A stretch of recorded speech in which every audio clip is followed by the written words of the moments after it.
Welcome to DNC Upgrade. Today we're going to be doing the paper airplane challenge. There's going to be 3 rounds. Round 1's going to be distance, round 2's accuracy, and for round 3 we're going to do the best trick. We're going to fold some airplanes. Let's see you out there. Round 1, distance.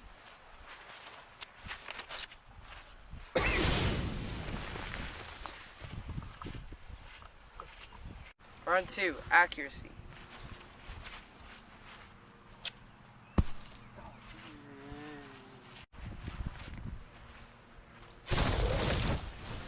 I'm going to do my trick and it's going to be flying upside down.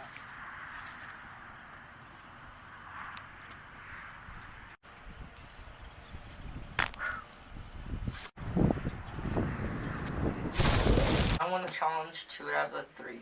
This was a really short video, but we were actually out there for a while, but it was really windy, so it's hard to get any good takes.